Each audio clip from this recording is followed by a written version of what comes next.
Meus amados irmãos, a paz do Senhor, um bom dia a todos. Vamos nos colocar em pé, por gentileza. Bom estarmos na casa do nosso Deus, reunidos com a nossa família espiritual, para glorificar o nome do nosso Senhor Jesus Cristo. Gálatas, no capítulo de número 4, nós vamos ler o versículo de número 19. Aleluia.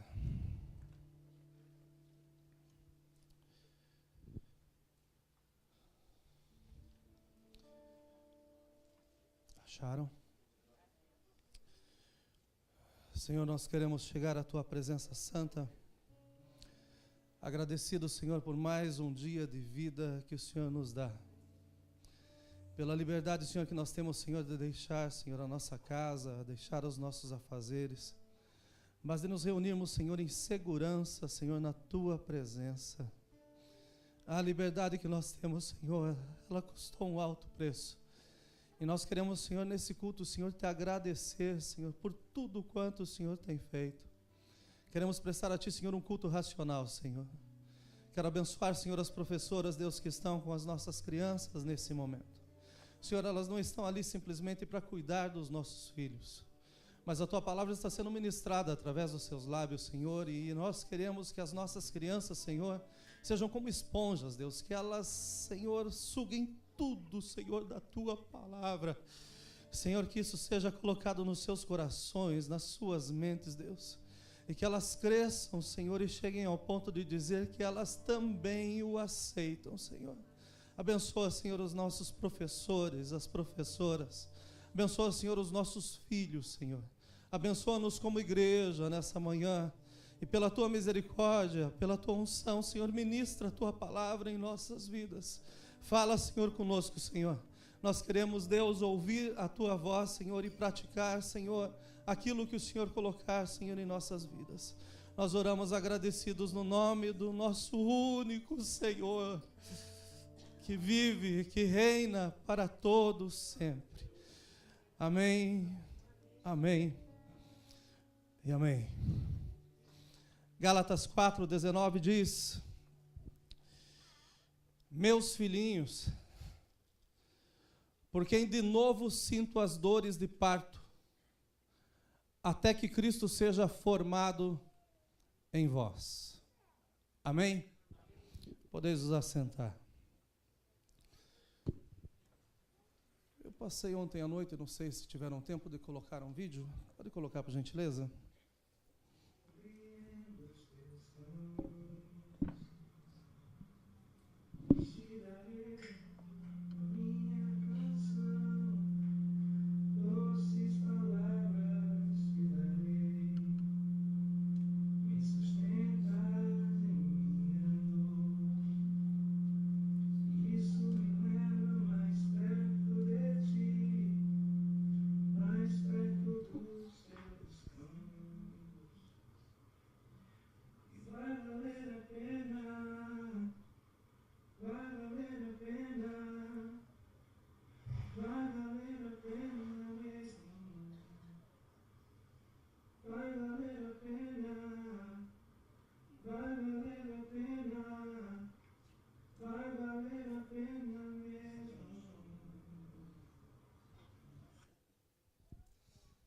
Esse é o pequeno Arthur, filho do Anderson e da Aline, que chegou no dia 14 agora, para a glória do Senhor Jesus Cristo. Eu estava meditando nessa palavra ontem à noite, pensando em dores de parto, quando exatamente chegou o vídeo do Anderson, com o Arthur nos seus braços. Eu parei de escrever aquela hora e resolvi andar um pouco de bicicleta. E Deus fala com a gente em todo momento, em qualquer lugar. E essa palavra nasceu nesse momento que eu tive sozinho com meu Deus, enquanto eu andava de bicicleta ontem à noite. E eu sei que Deus tem algo novo para nós aqui. Essa sexta-feira foi uma sexta-feira especial para o Anderson e para a Aline, porque eles foram agraciados por Deus ao receberem nos seus braços o Arthur. esperaram por 9 meses e agora eles estão contemplando a face do seu pequeno filho. E ontem o Wenderson, quando me passou esse vídeo, ele falou: pastor, desde que a Aline ficou grávida, eu deitava na barriga dela e eu cantava para o meu filho. E hoje o meu filho estava um pouquinho agitado e eu peguei ele no braço e comecei a cantar para ele, e no mesmo momento ele se acalmou. E eu entendo que quando nós trazemos Deus para casa, na casa tem que ter paz. Eu entendo que hoje é dia de paz para as nossas casas, em nome de Jesus. Apesar que a liturgia do culto, e se os irmãos acompanharam os louvores em espírito, não somente com os lábios, nós começamos cantando falando sobre vitória, começamos falando sobre algo que seria conquistado. Mas eu creio que a maior vitória que um crente pode ter na sua vida não é a conquista terrena, mas é saber que o seu nome está escrito no livro da vida. É saber que tem sim em Deus uma vida eterna que já está preparada. Nós estamos tomando posse dia após dia. O Arthur é fruto de uma união estável que já dura por 6 anos. 3 anos e meio o Wenderson e a Aline namoraram, ou melhor, 2 anos e meio namoraram, e agora eles estão completando 3 anos e meio de casados. E todos nós que já tivemos o privilégio de ser pais, nós podemos imaginar a alegria e o contentamento que essa família está presenciando nesses dias. Poder ter em suas mãos a promessa, ou mais do que isso, ver a imagem da pureza. E todos que foram pais e mães sabem que quando os filhos chegam nos braços, a gente não consegue ver defeito, a gente só vê a pureza, a gente vê a grandeza do nosso Deus, a gente vê o cuidado do nosso Senhor. Se tem um lugar onde a gente pode dizer que uma vida sem pecado existe, é no momento de parto. Quando nós pegamos os filhos nos braços, a gente vê que é imaculado, não tem nada de errado. Não aconteceu nada que veio tirar a pureza desse ser que está nos nossos braços. Eu creio que apesar das 37 horas de trabalho de parto que a Aline enfrentou, em meio a contrações intensas, em meio a muita dor, em meio a muita lágrima, em meio a tantas coisas que eles vivenciaram, quando eles pegaram o Arthur nos seus braços, tudo isso foi embora. A alegria os encheu de uma forma que valeu a pena esperar esse tempo, passar por esse momento. É verdade que eles pegaram nas suas mãos o pequeno Arthur e receberam nos seus braços a herança do Senhor. Uma criança imaculada, porque os seus olhos ainda não viram o mal, as suas mãos ainda não tocaram nada daquilo que a gente diz que é errado, seus pés nunca pesaram em lugares que são indevidos, da sua boca não saíram palavras tolas ou más, da sua mente ainda não pensou em nenhum mal, em nada imoral. Gente, é a pureza, é a grandeza do nosso Deus sendo formado. Foram 37 horas intensas, que se resumiram no corte de um cordão umbilical. E quando isso aconteceu, o Arthur, desligado da mãe, começa a ter a sua própria experiência com a vida, com o mundo. Agora o Arthur já está fisicamente formado, mas ele necessita da dedicação dos pais para dar a ele a essência. E todos nós passamos pelo mesmo processo e todos nós recebemos uma essência na vida, que foram dadas diretamente pelos nossos pais. A herança de Deus está em seus braços e agora os pais, os amigos, os familiares, a igreja, esperam que essa herança seja boa para a glória do Senhor Jesus Cristo. Agora não é o ventre mais que protege o Arthur, que é o que o alimenta e que lhe dá calor, mas são os braços dos pais, são os esforços dos seus pais. Nos seus primeiros anos, ele vai depender completamente deles. Suas mãos vão ser as mãos dos seus pais. Seus pés vão ser os pés dos seus pais. Sua mente vai ser a mente dos seus pais. Eles vão estar sendo guiados pelos seus pais o tempo todo. A sua alimentação para o seu coração e para a sua mente vai ser algo que os pais vão ter que prover diariamente numa porção enorme para que ele possa crescer em estatura, para que ele possa crescer e se desenvolver. Ele nasceu no dia 14, mas não somente nasceu o Arthur, no dia 14 nasceram os pais. Nasceu o Wenderson e nasceu a Aline, que não tem experiência nenhuma em ser pais. assim como nós também não tivemos. E quando essa responsabilidade chega, as pernas literalmente tremem. E eu sei que os dois estão bastante preocupados com o futuro. Nasce o filho, nasce os pais, e com isso a esperança de que o filho ande nos seus passos, pois eles estão andando nos passos do Senhor Jesus Cristo. E não existem passos melhores para nós como homens ou como família andarmos, para darmos uma referência para os nossos filhos. Mas sem dúvida nenhuma, e eu não preciso ser profeta para dizer o que eu vou falar, vai chegar um momento da vida do Arthur em que ele mesmo vai tomar as suas escolhas. E essas escolhas nem sempre serão boas, e sem dúvida nenhuma ele vai ter que passar por correções, talvez ele tenha que levar alguns tapinhas, um tempo de castigo, devido às próprias escolhas que ele vai tomar. Vai chegar um momento que não vai ser os pais que vão tomar essas escolhas por ele, mas ele vai dizer o que ele quer. E por isso acontecer, ele vai ter que ser corrigido. Enfim, essa história de amor dessa família, ela gera expectativa. Expectativa porque a gente pensa o que vai ser do Anderson e da Lina como pais, mas também o que vai ser de Arthur como filho. Será que está chegando no meio da casa aquele que vai ser o próximo presidente da República? Será que, na visão de muitos que pensam que estar em Deus é simplesmente alcançar coisas terrenas, será que o Arthur vai ser um daqueles que vai comandar, milhares de pessoas? Ou será que o Arthur vai ser um daqueles que já com tenra idade vai dobrar os seus joelhos diante do Senhor Jesus e vai dizer, Senhor, eis-me aqui, usa a minha vida? É uma história que traz expectativas. E nós queremos, em nome de Jesus, que todas elas sejam cumpridas para a glória dele. De igual forma, o texto que nós lemos fala de um processo ainda mais intenso do que o da irmã Aline passou nessas 37 horas. Pois o apóstolo Paulo está falando que, de novo, está sentindo dores de parto. E aquelas que são mães, eu acho que não gostariam de ser mães do mesmo filho 2 vezes, ou 3 vezes. Paulo estava dizendo que, de novo, ele estava sentindo as dores de parto e eram pelos mesmos filhos. Coloca-se numa posição bastante interessante, porque como homem, mas ele demonstra nesse texto o amor de mãe.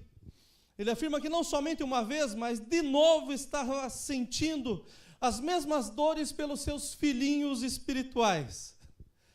Ele estava usando um termo extremamente gentil e amável, como as nossas mães quando nos chamam de filhinhos. E eu às vezes fico até indignado com isso, porque já estou quase nos 50, mas todas as vezes que minha mãe me vê, ela fala, ô filhinho, como que você está?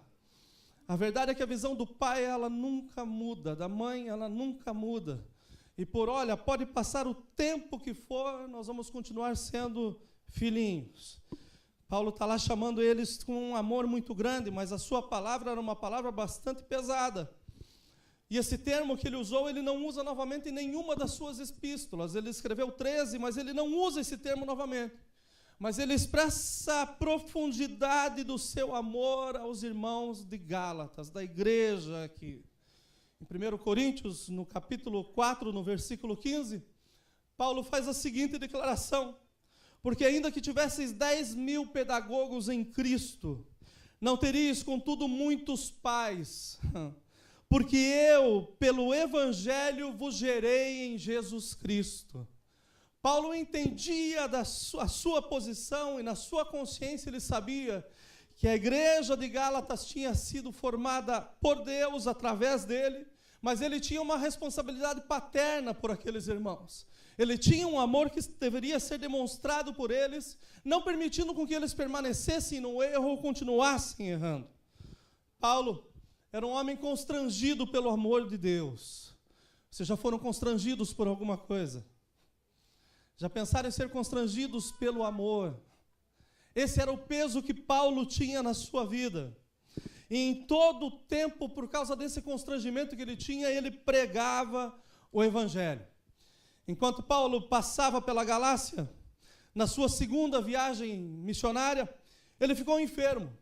Mas nem a doença foi desculpa para que ele deixasse esse amor que movia dentro dele, ficasse colocado de lado. Muito pelo contrário. Ainda que enfermo, ele pregou aos irmãos da Galácia. E aí se fundou a igreja que ele está escrevendo essa carta nesse momento. Ele foi muito bem recebido pelos Gálatas. E no período da sua recuperação, ele estabeleceu essa igreja. Ele passou por cima de si mesmo, por cima das suas dificuldades, por cima dos seus próprios limites físicos. E então, quando nós lemos isso daqui, nós podemos entender, quando ele afirmou dizendo: ai de mim se eu não pregar o evangelho. Não existia situação que dissesse: não dá tempo, não tem como. Paulo tinha tempo e tinha como o tempo todo, porque Jesus se movia dentro da sua vida. Paulo sentia algo se movendo dentro dele, como contrações. Contrações são quando seus órgãos começam a se estender ou começam a se fechar de uma forma que você sente algo se movendo dentro de você. É uma tensão que não consegue ser explicada. As palavras não chegam à profundidade. E ele via a tensão que o mundo vivia e a paz que reinava dele. Todos nós deveríamos andar nas ruas e quando nós víssemos alguém que não conhece o amor de Jesus Cristo, nós deveríamos estar cheios de contrações, a um ponto de dizer que nós devemos parar para falar, pelo menos, Jesus te ama. Ao ponto de parar, pelo menos, e dizer: olha, eu tenho algo muito bom que eu não posso guardar comigo, eu preciso compartilhar com alguém. Ele via essa tensão, mas ele vivia na paz, a paz reinava na sua vida. E com isso, ele sentia a necessidade de gerar filhos espirituais. O problema é que nós estamos vivendo tanto em paz, e parece que a igreja está tão cheia que não tem lugar para mais um.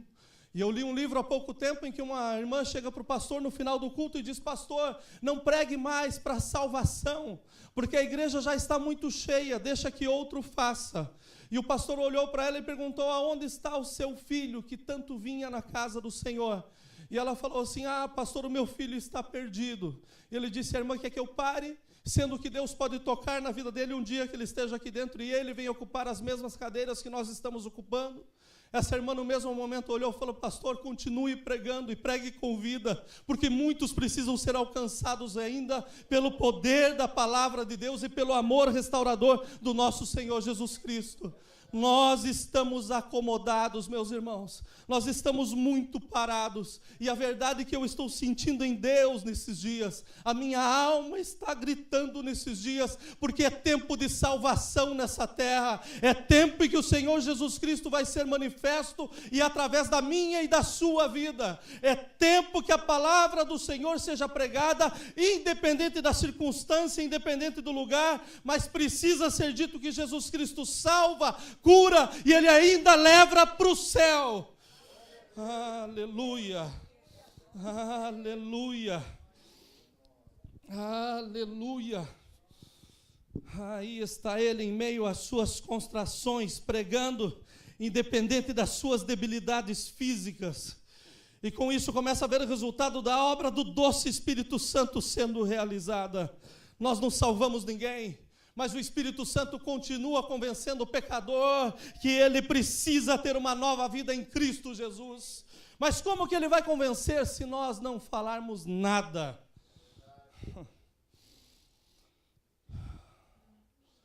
Muitos receberam a Cristo aqui na Galácia como seu Salvador, a ponto de que uma igreja é formada na doutrina dos apóstolos. Então ele os acompanha a ponto de dizer: olha, vocês já podem caminhar sozinhos. Eu preciso gerar mais. Essa sede inesgotável, esse mover inesgotável na vida de Paulo não parava, não se consumia. Enquanto ganhava um, já estava esperando o próximo. Mas não foi muito tempo para que essa igreja e os seus filhinhos na fé fossem atacados por mestres judaizantes que tentavam destruir a autoridade de Paulo, e com isso também a igreja. E foi o fato de muitos na igreja terem sido contaminados com essa ideia que levou Paulo a sentir de novo as dores de parto pelos mesmos filhinhos. Eu não sei se todos vocês já tiveram essa experiência, mas é maravilhoso quando nós estamos discipulando alguém. Parece que nós estamos sentados em frente a um espelho. E eu estou tendo esse privilégio nesses dias, meus irmãos, e eu estou vibrando com o meu Cristo. Como é bom ver alguém crescer em Deus. e ver que para Deus não existe limites. Aquele que senta na tua frente hoje, amanhã pode estar em pé na tua frente pregando a palavra do Senhor Jesus. Ah, como isso é bom! Quando nós começamos a ver Cristo sendo formado em outras vidas. Quando Ele começa a mudar não a forma de vestir, mas o valor do templo do Espírito Santo. Quando Ele começa a libertar do álcool, dos demais vícios e mostrar o que é ser cheio do Espírito Santo. Quando Ele muda o falar enquanto nos ensina como pensar. Crente não é robô, meus irmãos. Mas a palavra do Senhor, ela nos ensina como nós devemos agir em toda situação. Quando Ele troca a lamentação e o lamúrio pelo louvor e pela gratidão. Quando você começa a ver o Senhor sendo formado nas vidas e de repente já não tem mais reclamação, mas tem glória a Deus no meio da prova, no meio da luta, no meio da dificuldade, no meio de qualquer circunstância, eles sabem quem ele está crendo e sabe que a vitória é dele, independente da conta ser boa, do carro ser bom, de morar bem, não importa, o que importa é Jesus na sua vida. Ah, essa experiência, meus irmãos, é maravilhosa. Quando você senta para dar o pouco que você tem de Deus, mas você vê que Deus mesmo está ali e está enriquecendo os dois lados para a glória do nome dEle. Quando Ele regenera e não simplesmente adequa. Porque o Evangelho é transformação e vida. Não é simplesmente mudança de roupa, corte de cabelo, uso de saia, não. É regeneração, é vida, é transformação.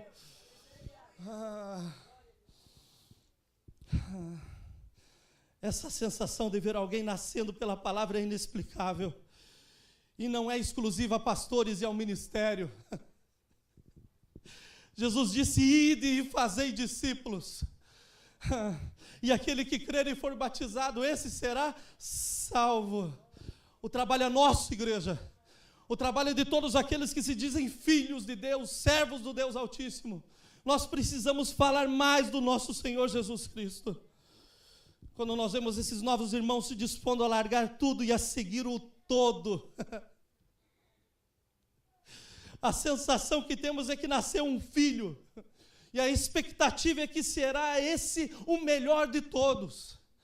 Ainda que você já tenha falado para muitos, mas o último sempre parece que vai ser aquele que vai fazer a diferença em todo o tempo. Mas quando termina esse, Deus dá a oportunidade de vir mais um, e nesse mais um você pensa que é o último, e olha, é maravilhoso, nós servimos a esse Deus.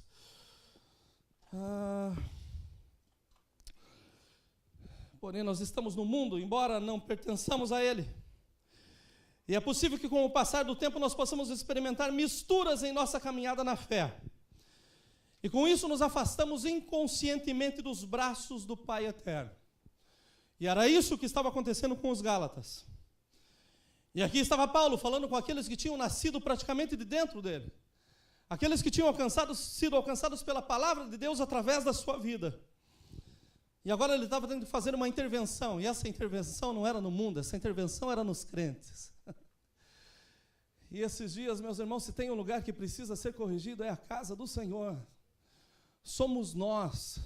Quem precisa ser colocado num tratamento intensivo somos nós, porque nós estamos passando o tempo e estamos, afrouxando na fé, mas chegou o momento do Espírito Santo uma vez mais acender a chama, e mostrar que Ele não despreza nem o pavio que afumega, nem a cana trilhada, todos aqui foram chamados por um propósito diante do nosso Deus.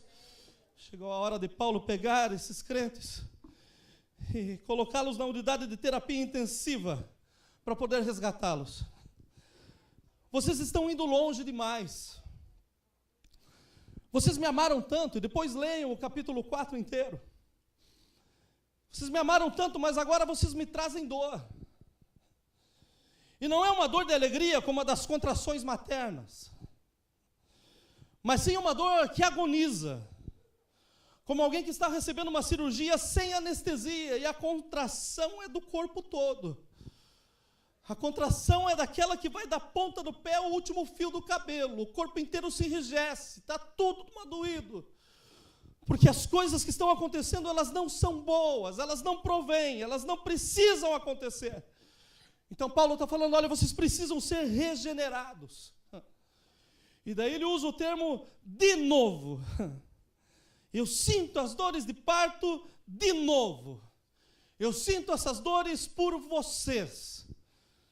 Paulo não está direcionando a palavra aos Gálatas como desconhecidos da graça, mas como aqueles que chegam, aqueles que simplesmente chegam com pecados e nem têm a ciência dos mesmos.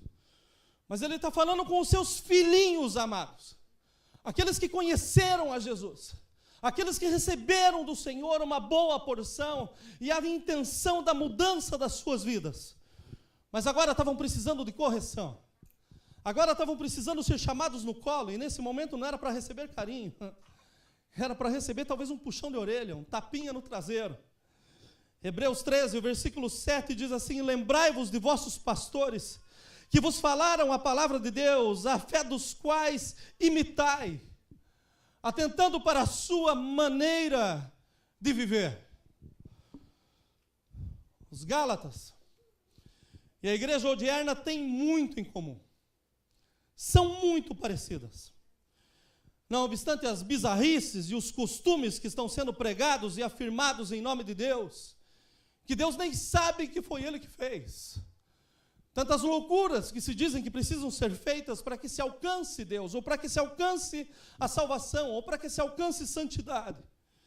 Rituais e cerimônias sem nexo. E esses dias me passaram um vídeo de um homem que estava sendo lavado no óleo, literalmente lavado. Colocaram um plástico no púlpito e pegaram um latão de 20 litros e jogaram na cabeça desse homem. E eu fiquei pensando do outro lado, por que não esquentaram primeiro para fritar essa figura? Porque são coisas que estão acontecendo na igreja e no meio do povo, e as pessoas pensando, está certo, está certo. O Evangelho, meus irmãos, é poder de Deus para a salvação. O Evangelho, meus irmãos, é para a transformação das vidas.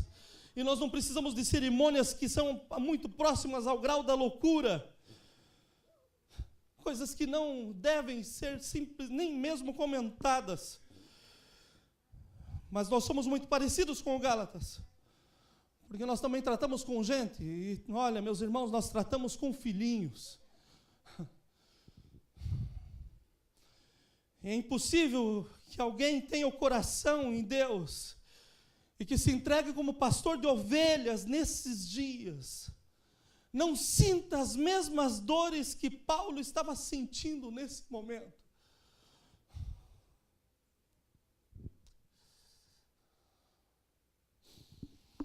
Quando nós andamos pelos corredores, ou pelas instalações da igreja, ou pelos caminhos virtuais, nos deparamos com filhinhos rebeldes, cheios de ira, de contenda, de divisões, de dissensões, de relacionamentos quebrados, de más conversações, de mau testemunho. Como não sentir dor de parto de novo?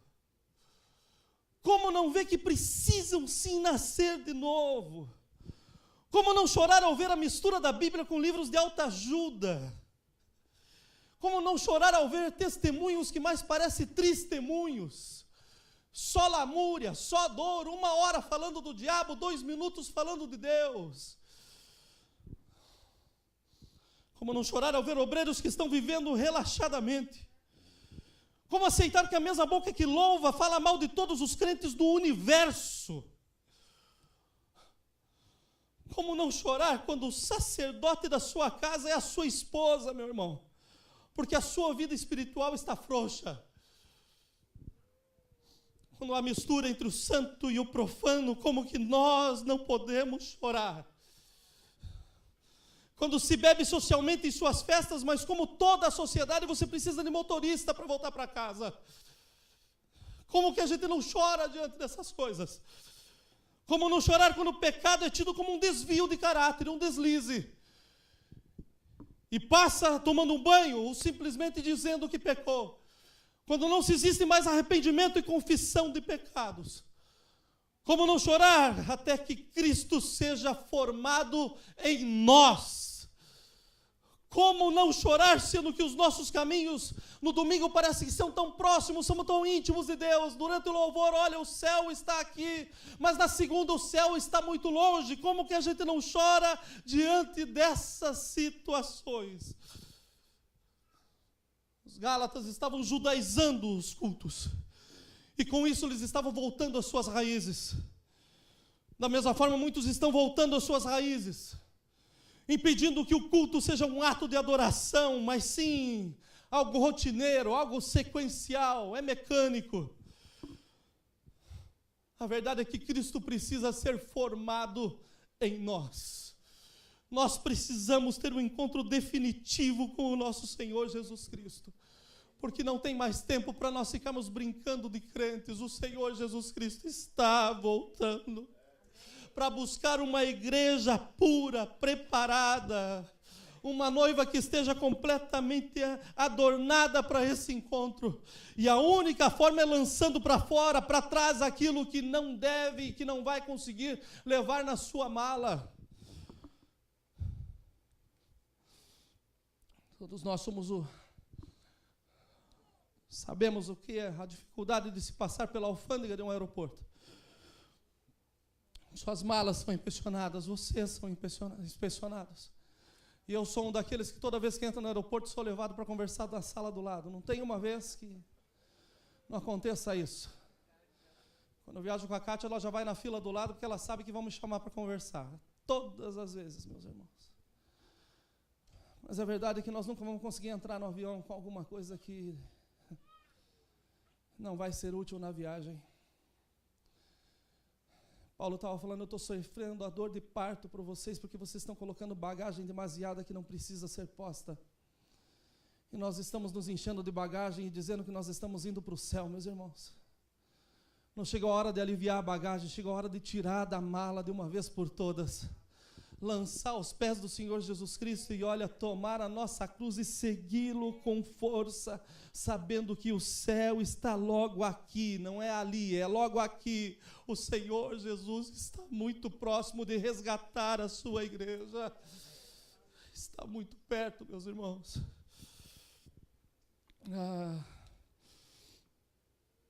John Piper, o pastor conhecido como reformador da Igreja Batista, assim como o Anderson e a Nini, como muitos de nós, experimentou a alegria de ser pai, de ver a pureza. Ele segurou o imaculado Abraham Piper em suas mãos. E com certeza ele teve muitas expectativas no seu filho. Qual o pai que não pega um filho nas mãos e fica pensando, e olha, sai dali e viaja 30 anos para frente pensando, olha, vai ser isso, vai ser aquilo. E John Piper, ele fala que ele viu isso, ele viu o futuro do seu filho. Mas chegou um tempo que ele não conseguiu mais controlar o seu filho decidiu ter um título que na sua igreja ele foi o primeiro. E na história não diz se teve um segundo, mas o Abraham Piper tem no seu currículo algo assim, dizendo que nós o amamos, mas você está desligado da nossa denominação. Você não pode estar aqui. Você está sendo banido da nossa denominação. O maior título no seu currículo. Nós te amamos em Cristo, mas você não é bem-vindo aqui. E a sua história diz que ele gastou 4 anos tentando nas drogas e buscando reconhecimento em um mundo escuro como músico. Mas graças ao nosso grande Deus, ele foi encontrado na sua escuridão e trazido à luz do nosso poderoso Cristo. E eu posso imaginar as lágrimas de John Piper durante esse período em que seu filho, que tinha sido gerado, estava tão distante, tão longe, e precisava ser trazido para perto. Ele mesmo fala que ele quis entregar o seu ministério, quis deixar a sua igreja, mas não permitiram que ele fizesse. Mas resolveram se unir em oração para que Deus tomasse conta da vida do Abraão. E eu creio que esse é o momento em que nós, igreja, precisamos nos unir. Porque nós estamos vendo muitos filhos que foram gerados em Cristo, mas que infelizmente estão se distanciando, estão indo para o escuro. Mas chegou a hora da igreja que é poderosa, que é vitoriosa, a igreja que marcha, a igreja que é triunfante, se unir e dizer: nós não vamos perder ninguém para o inferno de forma nenhuma. Eu posso imaginar as lágrimas de John Piper durante esse período, mas eu posso imaginar as lágrimas de alegria ao ouvir o testemunho do seu filho dizendo: Cristo foi gerado em mim. E esse é o nosso testemunho. Cristo gerado em nossas vidas. E é isso que traz a diferença. É isso que não nos permite pecarmos ou andarmos de mão dadas com o pecado. Não, é Cristo gerado dentro de nós. Uma irmã fez um bolo essa semana, eu sei que ela não vai achar ruim eu falar aqui. Mas ela colocou brigadeiro, colocou beijinho, colocou chocolate Kit Kat, e daí por cima colocou raspberry. E daí me ofereceu um pedaço, mas me ofereceu um pedaço e disse assim: pastor, está muito doce, não ficou bom. Você comeria esse bolo?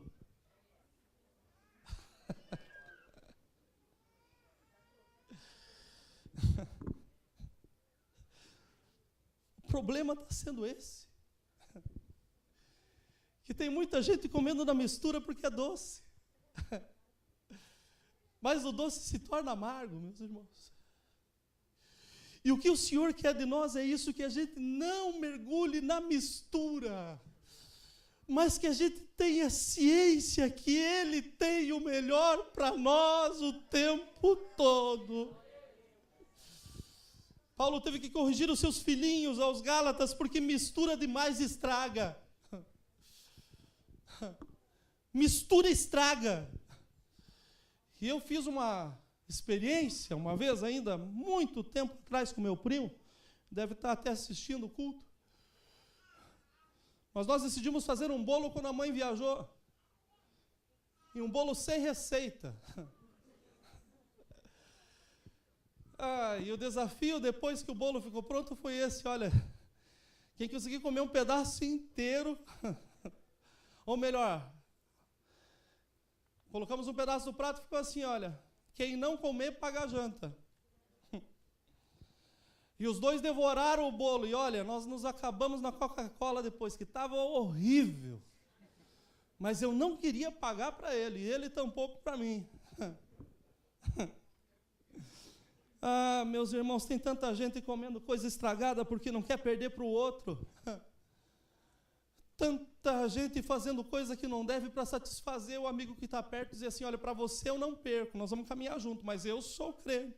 Meu querido, dói na nossa alma. Nós estamos, e eu principalmente, me coloco diante de vocês como pastor dessa igreja, e eu vou dizer para vocês que tem doído esses dias o fato de ver que tem muitos que precisam nascer de novo, se encontrar com o real e deixar aquilo que era provisório, olha, de lado. O que importa é Cristo. Aleluia. Gálatas 6:7, Paulo está dizendo: não erreis, Deus não se deixe escarnecer, porque tudo que o homem semear, isso também ceifará. Porque o que semeia na sua carne, da sua carne ceifará a corrupção, mas o que semeia no Espírito, aleluia, do Espírito ceifará a vida eterna. Aleluia, aleluia. Precisa nascer de novo. Em especial me preocupa, pastor, hoje não é culto de doutrina, pastor. Vocês fogem na sexta, tu pega no domingo.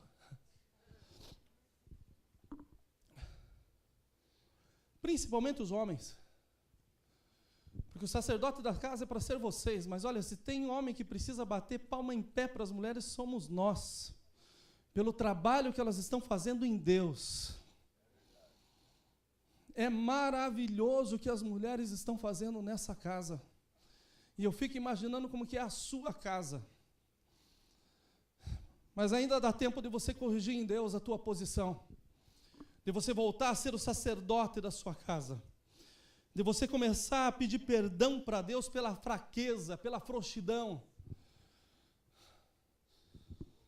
pelo fato de você dizer, não, ela está fazendo, então tá bom. Não, meus irmãos, é nós. Essa frouxidão dói, meus irmãos. E dói demais. E eu li uma reportagem essa semana da CBN, que se chama Como o Cristianismo está crescendo ao redor do mundo. E eu prestei atenção em 2 parágrafos dessa matéria, que é uma matéria muito longa. Mas diz assim, eu já estou terminando, meus irmãos, pode ficar tranquilo. Em 1900 haviam aproximadamente 10 milhões de cristãos na África.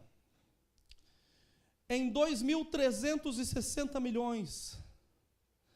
A projeção para 2025, em uma projeção conservadora, se estima 633 milhões. Com esta mesma base, os números de cristãos em 2025 na América Latina será de 640 milhões e na Ásia 460 milhões. Então, antes que os varões deem um glória a Deus, deixa eu explicar algo que está no meio disso. Esses números são expressivos, mas o que me chamou a atenção na matéria é que em 2025 apenas 1/5 dos cristãos no mundo serão brancos. O cristão típico nesse tempo será uma mulher vivendo em uma vila na Nigéria ou em uma palafita no Brasil. Esse fato ocorrerá porque muitas lideranças vão abandonar as suas crenças e fé para sobreviver, para manter as suas igrejas com as portas abertas. E por isso acontecer, mais pessoas serão atraídas. Vamos tornar a casa de Deus uma bagunça, onde qualquer um entra da forma como está, fica como está e não experimenta mudança na sua vida. Mas eu ainda creio, meus irmãos, na palavra de Deus. Eu creio que a casa é lugar para correção e para restauração. E que palavra nenhuma é pesada para os filhos que sejam corrigidos a tempo. E se o Senhor corrige é porque Ele ama. Pai que ama, corrige. Que nesta manhã, filhinhos amados, você, maridão, volte para casa acentuando no seu coração como fez Josué. Eu e minha casa serviremos ao Senhor. E não é da porta para dentro, não, mas é da sua vida para fora. Seja um lugar de mudança para a glória do Senhor Jesus Cristo. E para que isso aconteça, chega de mistura. Peço para Deus que nessa manhã você, minha irmã, deixe Cristo ser formado em sua vida. E que nós, igreja, sintamos as dores de parto de novo. Até que Cristo seja formado em todos nós. Porque existe uma teoria da substituição hoje em dia. E está muito comum no Brasil isso daí, eu já escutei de muitos pastores. Se um sai, Deus manda 10. Mas eu leio na palavra do Senhor que o bom pastor deixa as 99 no aprisco e vai atrás de uma que é importante. E se você é essa uma que foi lá para fora, como que você se sentiria se a igreja cruzasse os seus braços e dissesse, vamos buscar outros? O meu convite nessa manhã é vamos buscar os mesmos. Vamos buscar os nossos irmãos que infelizmente se perderam pelo caminho, mas ainda dá tempo de ser achado, porque Jesus Cristo não voltou, Ele está voltando. Eu termino aqui. Porque a gestação é um processo maravilhoso, meus irmãos. Resumindo, ele envolve contração, dilatação e parto. O parto é um momento de dor, de grito, de ansiedade, enquanto o filho não aparece, enquanto ele não vem. Mas quando ele chega coberto de sangue.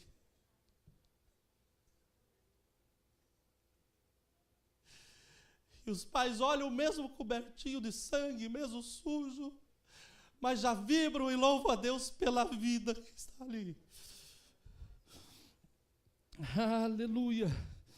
O cordão umbilical tem que ser cortado e o sangue então é limpo. Nosso nascimento espiritual, Deus corta o cordão que nos unia com o pecado e nos faz livre e nos lava com o seu sangue.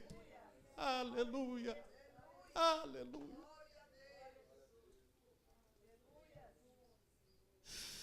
Aleluia. Esse sangue nos dá vida. Aleluia. Aleluia. O problema é que os filhinhos estão lavando-se do sangue, deixando o sangue para o lado e vivendo de qualquer forma. Mas eu subo nesse púlpito nessa manhã para terminar a mensagem como vocês começaram, cantando sobre vitória, cantando sobre conquista. E Apocalipse 12:11 diz assim: e eles o venceram pelo sangue do Cordeiro e pela palavra do seu testemunho, e não amaram a sua vida até a morte. Lavados pelo sangue de Jesus Cristo. Quando nós chegarmos a essa consciência, então nós vamos ver sim Cristo sendo formado em nós. Durante o louvor, o Espírito do Senhor me fez lembrar de Nicodemos e de um encontro maravilhoso que ele teve com o Mestre Jesus. Dentro de tantos questionamentos na noite da sua vida, na escuridão da sua vida.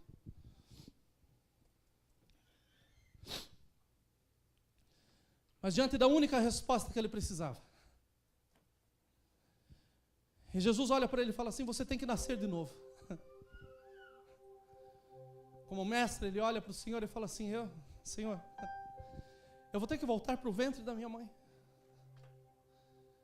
É possível que o homem volte para o ventre da sua mãe para nascer de novo? E o Senhor Jesus fala: não, aquele que...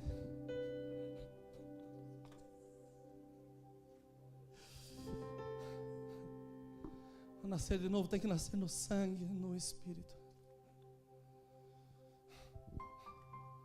Aleluia. É o sangue que tem poder, meus irmãos, para fazer com que nós tenhamos vida novamente. Essa discussão continua por mais um tempo. Parece que se torna inacabada. Mas se você for para o capítulo 19 de João, está lá do lado Nicodemos dizendo: olha, sepulta ele no meu... Aliás, deixa eu ter o corpo. Está lá Nicodemos. Nicodemos conheceu quem era Jesus. Ele soube quem era Jesus. E aí está a dificuldade de muitos na igreja. Sabem quem é, mas não entregam a sua vida totalmente nas suas mãos. O negar-se a si mesmo é dizer que nós não temos mais controle, mas Ele está na direção. Cristo tem que ser formado em nós, meus irmãos. Senão nós vamos continuar nessa vida de erros, acertos, de pecados, olha, de tantas coisas que nos distanciam dele. Mas a Bíblia nos fala que o sangue de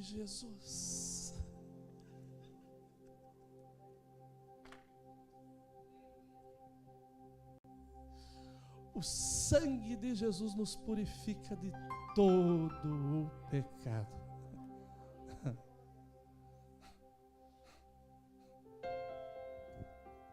O sangue de Jesus. E hoje é dia de transformação nessa casa.